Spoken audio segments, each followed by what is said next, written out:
Estela Ciência e Debate, um programa da TV PUC São Paulo, um programa que é gravado aqui no Museu da Imagem e do Som e que recebe a cada semana um especialista, um professor, um profissional para refletir a ciência, a tecnologia que invade a nossa vida de manhã até de noite, né?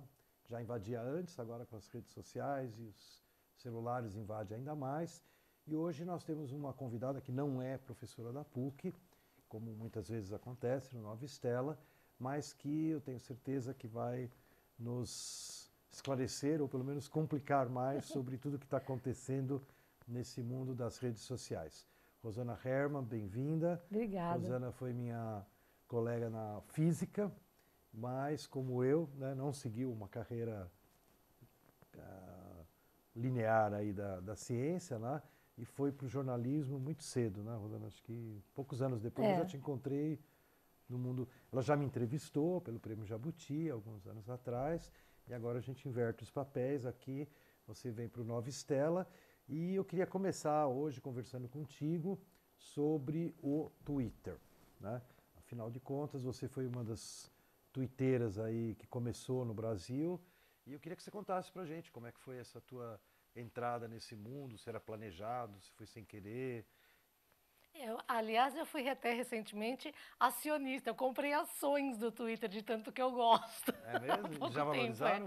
Valorizaram bastante. Deu uma super valorizada Vou assim. comprar, eu também gosto. Não, eu brincando com alguém que estava no Twitter, eu falei para ele, mais respeito porque você está falando com a sua chefe, porque eu falei, porque agora eu sou um pouco dona do Twitter. Que legal, que legal. Mas eu, assim, por conta da formação, né, que a gente teve como físico, então, lá nos anos 70, que, né, já é uma década longínqua para a maioria das pessoas hoje já, tinha gente que está assistindo nem tinha nascido, a gente já estava lá fazendo física e usava computador na Poli, né, aquele computador gigantesco, cartão perfurado, tinha que ir lá rodar o programa, fazer passava os cartões. Então, a gente aprendeu a programar naquela época. Eram linguagens que hoje não se usam mais, como COBOL, Fortran, tinha uma linguagem hipotética. Fortran 4. Tinha uma linguagem hipotética chamada IPO, lembra que a gente fazia uns exercícios? Então, assim, este mundo, digamos assim, era chamado de outra coisa, né? Ninguém chamava de... Tinha informática, nem isso existia. Computação era, né? Ciências da computação.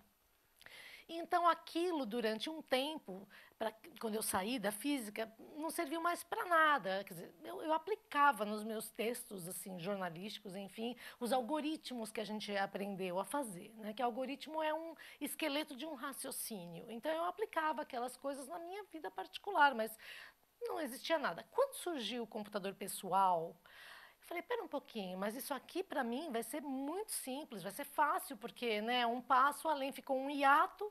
E aí, quando eu lembro de um amigo meu que um dia chegou, parecia aqueles pitagórios, sabe? Que chega assim e dá a senha e contrassenha mostrando a mão para poder entrar na entidade secreta. Ele chegou para mim e disse assim, na TV Cultura, falou, olha, você sabe que tem um serviço chamado videotexto, que você pede no serviço telefônico, eles instalam uma televisão, era uma televisão, não era monitor. Eu tive na Livraria Belas Artes, no café. Lá em cima, era uma TV de 14 polegadas. Eu tô te ouvindo assim, super me identificando, se projetando. Um MSX, que era um teclado, que era um computador, aí ele falou assim, ele me deu o esquema, ele falou assim, você compra um driver externo de 5 1/4 polegadas, vem um disquete, você despluga e você vai ter um computador na sua casa. Nossa, eu fiquei louca com aquilo, fiquei louca. Imediatamente contratei o serviço, comprei. Falei, não acredito, eu tenho um computador agora para escrever. Chamava NGTexto, primeiro texto, editor de texto. E eu passei a escrever lá. E fiquei encantada. E desde então eu fiz todo esse caminho. BBC, do Mandic, Mirk. Eu fui trilhando isso até quando alguém disse, você pode usar... Mirk era divertido, Mirk né? era muito divertido. Já era uma coisa que antecedia o que iria acontecer, esses chats, né? E aí eu não sei se era a época que você usou o Mirk, eu me lembro que às vezes para entrar, você tinha que conseguir entrar por uma Estados Unidos, St. Louis, Chicago, Era difícil. numa base, daí não tinha vaga, você ficava esperando Esperando a tentava sua em vez, outra. era difícil. Mas isso já era um preâmbulo do que viria a ser essa intercomunicação, esse sentimento de ter pessoas em rede, né, de viver em rede. A gente não tinha essa noção de redes realmente planetárias, que as pessoas se conectariam. E eu me lembro, assim, já num estágio mais avançado, já com a internet de escada e tudo mais, quando surgiu o ICQ, que foram quatro jovens israelenses que criaram a Mirabilis e criaram o ICQ. E foi um raciocínio simples que mudou a forma de comunicação, que era assim, se todo mundo se conecta a uma rede chamada internet, então, através da internet, ela pode ser ferramenta para que eu fale com você e eu troque arquivos com você. Eles praticamente criaram o peer-to-peer, né, que não existia, que era interpessoas usando a internet como uma conexão. E online, né? Quer dizer, você online. saber, o que eu gostava acho que a grande milagre do Mirabilis, né, é que você, na hora que você ligava o teu computador, você via ali em cima, tinha uma florzinha, né, fazia um barulhinho, né? E a florzinha ficava verde, fazia e você via. Via quem estava online. Essa foi como você falou, realmente foi o pulo do gato. Foi o pulo do gato. Você entrar no IRC, né, no chat, naqueles canais, você, obviamente, ia interagir com as pessoas que estavam online lá no chat.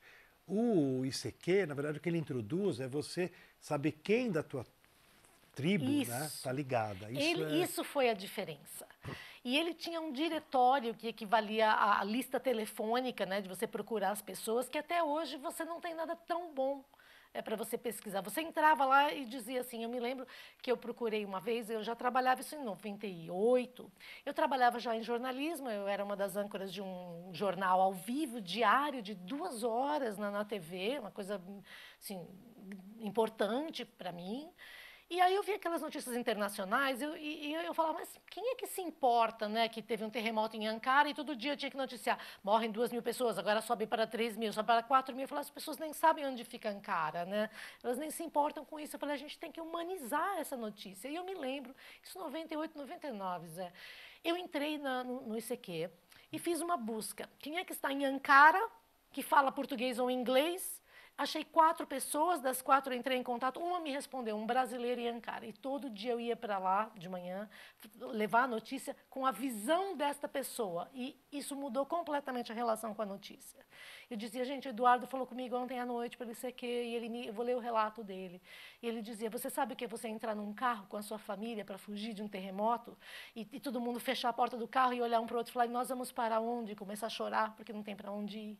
Tá tudo, só tem terra arrasada. Então, você vê a diferença que faz você ler uma notícia internacional, que chegava por, né, assim, das agências, e você humanizar a notícia com alguém que você fala. Ele ia para a universidade falar comigo, onde ele estava abrigado para falar. Então, do ICQ, né, a gente foi evoluindo para essas trocas de arquivo, nós fomos expandindo o nosso universo. Foi um Big Bang das nossas comunicações interpessoais. A gente começou a falar, estou falando com gente de Trinidad e Tobago, tem um leitor no meu blog que é da Escócia e está falando comigo, tem um brasileiro. A gente começou a amplificar isso, foi o nosso Big Bang. E aí foram surgindo as redes. Quando chegou o Twitter, eu já blogava há muito tempo, desde o ano 2000, 99 para 2000. Quando o Twitter apareceu em 2006, eu entrei em 2007. Nossa, eu falei, isso aqui é a vida, isso aqui é como a vida será daqui para frente. E muita gente não acreditava, achava que era bobagem, e hoje a gente era passageiro, e hoje a gente vê que não, que a vida foi evoluindo e se tornou assim. E hoje nós vivemos assim, com esses contatos em rede. Nós vivemos o tempo inteiro procurando nossos pares, nossos conhecidos. Nós nos movimentamos como um grande organismo. Então, para mim, isso foi uma grande... Eu sei que é um clichê, mas isso foi a quebra de paradigma da relação. Porque antes você perguntava assim, qual é um animal grande que existe na natureza? Você, em geral, pensava assim, um elefante, uma baleia. Você pensava em um indivíduo. Mas se você olhar quem são os maiores indivíduos, são organismos como corais, bancos de corais. São fungos que vivem em comunidade. Hoje, nós somos, cada um de nós como indivíduos, parte de uma comunidade que nos articula. E nós nos articulamos junto com esses fungos todos, formando essas novas comunidades. Eu acho que é um jeito novo de viver e se movimentar. Em 2007 que você entrou, eu entrei em 2009, né? Devia ter pouca gente, ou não? Pouquíssima gente. Pouquíssima. Pouquíssima. Era muito engraçado, porque você podia contar. Conhecer Era um lugar quem para era. se esconder e conversar com os amigos. E, inclusive, tinha uma timeline pública que você via todos os tweets do mundo, porque eram poucos. Então, você entrava lá e via os tweets de todas as línguas entrando. Tinha um lugar, um endereço que você via. Onde estava todo mundo, era um all do all. Hoje, a Firehose, que chama, a gente faz essa analogia da entrada de dados como se fosse aquela mangueira do bombeiro, que é a coisa que mais jorra água com aquela velocidade. O Firehose do Twitter é impossível de você olhar, porque não tem como você acompanhar. Até o teu wall já é meio... É. Ou tem dias, por exemplo, eu me lembro, agora estava o Papa em Israel, e daí eu fui lá e pus Papa, né? Também, Papa, por exemplo, é difícil você ver alguma coisa, porque é tão rápido que vai Você não atualizando consegue. que você não consegue ver, né? Mas a gente, então, hoje você tem um aplicativo... Naquela época era devagarzinho. Tem um aplicativo que foi desenvolvido pelo Foursquare, porque Foursquare todo mundo fazia check-in nos lugares e depois meio que pararam de usar. E o próprio Foursquare lançou um outro aplicativo que a moçada toda usa, eu estou usando também, chamado Swarm, que é o conceito de... Falaram essa semana. Que o Swarm é um enxame, né? Ele é um enxame, então o paralelo é com insetos, você faz parte de uma colmeia, digamos assim. O Swarm, você faz um check-in e você imediatamente ele te dá a geolocalização dos seus amigos à distância em relação a você. Então ele diz assim, você tem 3 amigos a 150 metros de você, tantos amigos a 300 metros, a 10 quilômetros, 40 quilômetros, ele vai te dando num raio onde está a sua rede fisicamente. Então, porque acontece, você fala, fui numa festa e não te vi, gente, eu estava lá, se tivesse me falado. Agora, pelo Swarm, você vê. Você chega numa festa, ou chega no Miss, você fala, tem um amigo a 100 metros de mim, gente, deve estar no 2º andar, eu vou descer até lá.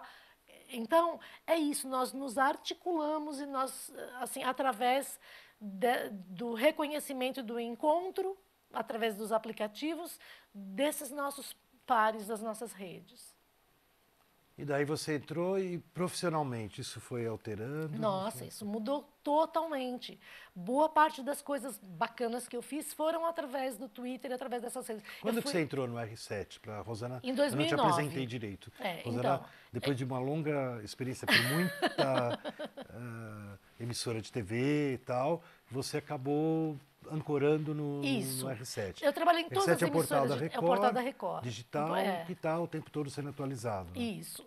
Eu trabalhei em todas as emissoras, ou como roteirista, ainda faço alguns trabalhos como roteirista de humor, fiz o Vai Que Cola para o Multishow, o programa da Tata Werneck do Fábio Porchat também para o Multishow. Eu ainda trabalho como roteirista, dou aula de roteiro. Onde você dá aula? Eu dou aula na FAP. Na FAP? Dou aula de roteiro, professor de roteiro. Então, eu ainda tenho esse trabalho de roteirista em TV, mas eu... Em 2009, falei, não é mais o caminho de estar na TV. A TV não é mais isso que ela foi. É a internet. Eu me sentia mal de, às vezes, estar na TV e ficar clandestinamente atualizando o meu blog ou tweetando. Eu sentia meio... Eu falei, eu vou sair da clandestinidade. Eu vou assumir minha vida internet. Né, e viver às claras. E tudo que eu fizer em internet vai ser de uma forma autorizada, e não como se eu fosse clandestina. Então, aí eu resolvi que eu ia trabalhar com a internet e a televisão ia ser uma outra ferramenta. Né, eu ia me basear na internet, aí que eu entrei para o R7. E o Twitter me levou para a NASA, porque eu segui a NASA uma vez chamou 100 pessoas assim do mundo inteiro para ir para Houston, conhecer Houston. Quase que você foi para a Lua. Quase que eu fui para a Lua. Se eu entrasse um pouquinho... Se não fosse uma réplica, eu tinha subido lá. Então, eu fui para a NASA, foi muito legal conhecer lá sabe, a sala de controle do Houston We Have a Problem. 2, a atual e a dos anos 60, sabe? Foi incrível para mim. Foi uma experiência incrível para mim esse momento. Eles têm na sala de controle, né, de verdade, the real deal, tem um vidro e tem um auditóriozinho para quem vai visitar. Mas eu estava lá e eu vendo as pessoas trabalhando, e entrou o Obama no salão oval se preparando assim para gravar, pondo o microfone, arrumando o cabelo. Ele ia conversar com o pessoal que estava na estação espacial. Assim, eles lá na estação espacial e eu transmitindo isso em streaming, ao vivo, pelo Ustream no meu celularzinho. e pondo nas redes e avisando isso. Eu falei, cara, que momento... Você já estava no R7 nesse momento? Não, eu ainda não estava no R7. Eu falei, gente, que momento, foi um pouquinho antes de eu entrar, eu falei, gente, que momento que eu estou vivendo. Eu estou transmitindo com o meu telefone, em streaming, ao vivo, astronautas, assim, numa rede espacial, conversando com o Obama, eu estou aqui na NASA e tudo está acontecendo. Nós temos tecnologia para fazer isso, qualquer pessoa faz isso. Então, sabe, coisas muito bacanas que você vê que hoje estão à disposição de todo mundo e a gente nem percebe, né? E foi tudo porque você seguia o... Porque eu seguia a NASA. E muitas oportunidades de trabalho, conferências de Twitter que eu fui para Los Angeles, palestras que eu fui fazer sobre Twitter em Nova York. Você escreveu um livro, né? Escrevi um livro, um passarinho me contou. E uma das histórias que tem no livro, eu acabei sendo convidada por um pessoal, um cara chamado Jeff Pulver, que faz conferências em Nova York. Eu fui para Nova York contar essa história do livro lá. Então, eu acabei viajando bastante para fazer... E o livro eu já li, né? Conta para nós um pouco, quem não leu ainda, é um bom relato de uma experiência de um humano que entrou no Twitter. Vivência, uma pessoa um passarinho azul que entrou no Twitter e foi entender como funcionava, porque ali é um mundo que tem, você cria linguagens, você cria novas gírias, novas maneiras de você se relacionar, você tem que conhecer os memes que estão acontecendo, é uma linguagem viva que vai se recriando dia após dia. Se eu falar um meme de hoje, amanhã, se estiver vendo esse vídeo, ele não vai ter mais sentido. Sabe por quê? Porque os memes eles são dinâmicos, né? Então, você está... O Twitter, para mim, ele é fluido, né? Ele é o maior produtor de agora, ele é baseado no instante, no real time. Tanto é que tudo se torna efêmero. Caiu da timeline, ninguém mais quer saber, sabe assim? Caiu fora daquele momento, só interessa aquela tela, aquele momento. Então, ele é instantâneo e ele tem exatamente... Isso que é engraçado, às vezes, né? Assim, 3 dias depois alguém dá um retweet de alguma coisa. Você fala, gente, o que você está falando? Você nem lembra que tweetou aquilo. Você nem lembra que tweetou aquilo, porque ele é tão... Você vai, às vezes, dar uma olhada, vou ver, é isso mesmo, eu fiz isso mesmo. Você vai lá procurar, mas ele é tão baseado no instante. Então, ele é um rio permanente, e você se conecta a essa fluidez e vai lá e sai, se enxuga e sai do rio e volta. E ele é, assim, é o Zeitgeist. Ele é o maior representante do nosso Zeitgeist, para mim, é o Twitter. E o livro, o que você sentiu? Teve uma repercussão legal? O livro teve uma repercussão legal na época. Agora, eu acho que eu teria que já dar um update nele, teria que fazer um update. E, curiosamente, um dos fundadores do Twitter, o Biz Stone, vai lançar um livro com o mesmo nome, chamando A Little Bird Told Me. A Little Bird Told Me. Um passarinho me encontrou, eu falei, gente, eu vou exigir meus direitos. Pelo menos uma menção.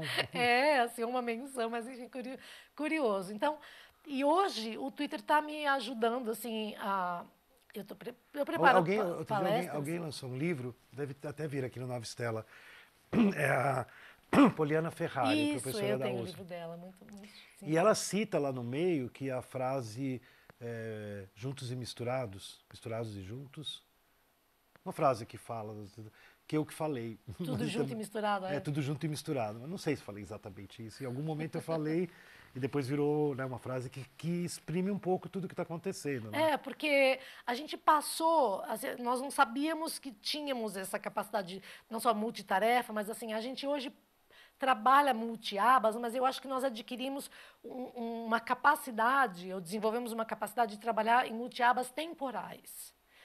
Eu tenho, assim, agora falando mais de física e ciência, assim, com o Twitter, neste momento, assim, eu estou me dedicando, assim, sabe aquele projeto que você deixa em aberto? Eu estou tentando escrever uma palestra para apresentar sobre a relação com o tempo. Eu acho que isso é um gargalo para o ser humano, essa parte temporal. Porque a gente sabe que o tempo fisicamente tem um limite, que é a velocidade da luz, nós temos conexões de alta velocidade, nós transmitimos dados nessa velocidade altíssima, mas a nossa limitação corporal, ou talvez cerebral, esteja bem abaixo do que a gente está tentando fazer. Então, nós estamos nos relacionando com impaciências de segundos. Primeiro, eu achei que era uma coisa, assim, pessoal. Gente, eu não consigo esperar 5 segundos para pular publicidade no YouTube e fica lá clicando, assim. Todo mundo não aguenta esperar 5 segundos. O YouTube deu uma palestra aqui no Brasil e disse que as pessoas decidem. Olha que o YouTube é a autoridade para falar sobre o comportamento humano, porque eles têm 4 bilhões de views por dia. Olha o tamanho desse dado. A média é em 8 segundos elas decidem se vão ver o vídeo ou vão parar. Se é bom ou se é ruim. 8 segundos. Saiu agora um outro dado de uma grande empresa de música, que é o que a moçada mais consome é música. 45% não consegue ouvir a música inteira, pula na metade, antes da metade, e uma parcela, tipo 30%, ouve 20 segundos da música e já quer trocar de música. Então, nós estamos atingindo um nível de impaciência que a gente lê errado, julga errado, já decide em segundos, já não aguenta esperar. E isso é muito ruim para nós. Essa aflição que está chegando num frame de segundos. Nós não temos como... Gente, sabe, a gente está tirando conclusões a partir de 2 dados. A pessoa fala, viu 1, viu 2, já concluiu. Isso não é ciência, não funciona assim. Demora. Mas sabe o que eu acho? Acho que a preocupação rola. Né? É pertinente. Mas sabe o que eu acho? Que tem um lado que explica um pouco por que isso acontece. Que é assim, tem gente que... Ainda tem gente, né? Ainda mais pela minha convivência acadêmica, com pessoas que estão envolvidas com temas que absorvem o dia inteiro delas, tal, seja em ciência, história da ciência, filosofia, tal. E a pessoa fala assim, eu não tenho tempo para rede social, né? Algum fala assim, até criei um Instagram porque eu queria ver as fotos do sobrinho, do neto, do filho, tal. Mas não tenho tempo, né? E eu penso o seguinte, em parte a gente tem tempo e usa para burro, porque na verdade tem uma coisa muito legal nesse negócio das redes que vai, provavelmente é o que desencadeia esse processo problemático que você está levantando da impaciência. Que é o seguinte, hoje eu cheguei do Rio de Janeiro para vir aqui gravar contigo, né? E eu estava até prestando atenção, do momento que eu saí do avião, né? Saí lá da Finger ali, e fui andando até chegar na rua, né? Eu prestei atenção assim, quase que era assim, uma pessoa não estava na rede, né? Tava...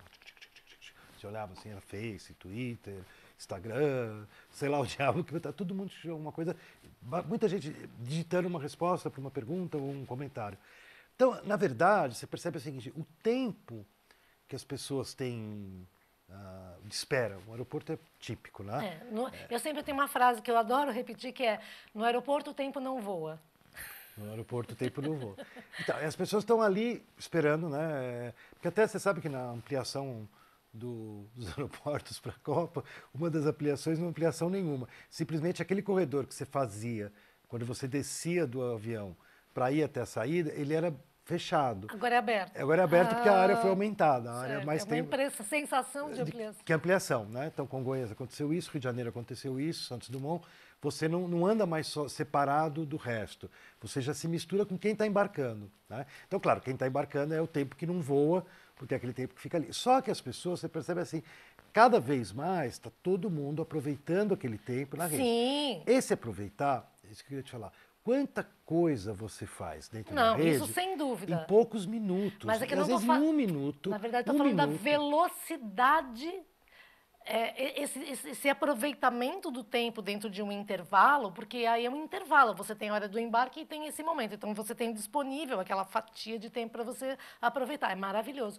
Eu estou falando daquele tempo interior, da ansiedade, e da pressa, da impaciência, da intolerância, em que você já começa a achar que segundos para baixar um vídeo ou para rodar já é... Mas é por isso, Rosa, porque se você... Isso que eu te falo, pode ser uma coisa ligada à outra. Porque você começa a se treinar a viver em pouquíssimo tempo, muita coisa. Então, é esse que eu te falo assim, o Raul Seixas tem uma música que ele fala que a gente só usa 10% da sua capacidade animal, né? Isso me inculcou muito, era na adolescência, né? Eu sempre achava que a gente, puxa, se a gente usa só 10%, que porcaria, a gente podia usar muito, né? Então, eu acho que as redes, de fato, devem acionar, do ponto de vista até cerebral, tudo, uma capacidade maior, que as pessoas, todas elas. Né? Todo mundo. Não é mais o cara que está lá na USP, não, na PUC, todo mundo. Estudando. Não, é o cara que está na vida fazendo qualquer coisa. Né? O carinha aqui, lá na prefeitura, né? Eu encontro no banheiro ali, entrando no banheiro e tal, ele vem com o seu celularzinho cutucando. Falando, o taxista é um problema, porque às vezes o cara tem que dirigir e quer responder Face, dá um medo, assim. Porque o celular já era um problema, agora o cara quer receber um Face... Quer mandar mensagem de texto. Um celularzinho que está preso ali num suporte, né? Mas o que eu digo assim, é que as pessoas vão também se habituando a essa coisa assim, que em 30 segundos acontece muita coisa. Né? Ela descobre que morreu não sei quem. Toda hora que morre alguém, o cara descobre. Imediatamente. Né? Daí ele quer retweetar, quer comentar, depende de Porque quem isso morreu. tem um valor social, né? Você ser o primeiro a contar no seu mundo tem um valor social muito grande, porque você passa a ser para as outras pessoas uma espécie de guru. Ah, ela sempre sabe primeiro, ele sempre sabe primeiro, eu soube por ele. Então, isso tem um valor social. Então, esse valor social, a gente quer sempre ampliar esse valor social. Você quer, é tudo meio assim, subjetivo, mas é um compromisso que você tem de se manter a pessoa que na sua tribo é o cara que traz a novidade ou a notícia. Né? Agora, a gente fica tão viciado nisso que nem quando a gente quer, a gente já não consegue mais, sabe? A gente acaba ficando preso. E enquanto está no plano, digamos, teórico, assim, de que a gente está fazendo tudo bem. Eu acho que, assim, minha preocupação é com as métricas, sabe? Esses números. Porque quando a pessoa começa a ficar muito louca com os números, de precisa mais followers, precisa mais likes, precisa mais... Sabe, os números trazem para a gente, essas métricas trazem uma angústia muito grande. Você sempre precisar ter sucesso em tudo que você faz. E isso, eu acho que gera um conceito errado, porque você pode fazer coisas maravilhosas para poucas pessoas que depois elas vão descobrindo. Você não precisa fazer sucesso instantâneo com tudo que você faz. Você pode fazer uma coisa que vai crescendo. Hoje 10 pessoas acompanham, amanhã 20, depois 50, depois... E essa é a beleza de você ver seus projetos crescendo. Eles sempre vão crescer. Não precisa ter a angústia de que você botou um vídeo e fica lá voltando 10 vezes e só tem 1000 views, você quer que tenha 1 milhão. Não precisa ter 1 milhão. Né? Se você falar com 1000 pessoas interessantes, essas pessoas vão passar pelas suas redes. Esse 1 milhão ele vai ser o alcance e não o número marcado no seu contador. Né? Muito bom, Rosana. A gente está chegando ao final do Nova Estela, esse debate. Acho que a gente vai voltar, né? Vamos convidá-la novamente, porque é muito legal alguém que está dentro e está refletindo essa loucura desse, como você falou, do jato, né? Do jato do bombeiro. Fire hose, a mangueira. Fire hose que está, enfim, se espalhando pelo mundo, invadindo todas as pessoas, absolutamente no planeta inteiro. Né? Então, Nova Estela Ciência em Debate vai se despedindo. Esperamos vê-lo na semana que vem, com uma nova entrevista. E lembrando sempre, né, que novas estrelas surgiram no céu no final da Idade Média, começo da Renascença, e abriram horizontes e novos mundos, novas perspectivas, e a gente espera que agora no século XXI novas estrelas apareçam novamente.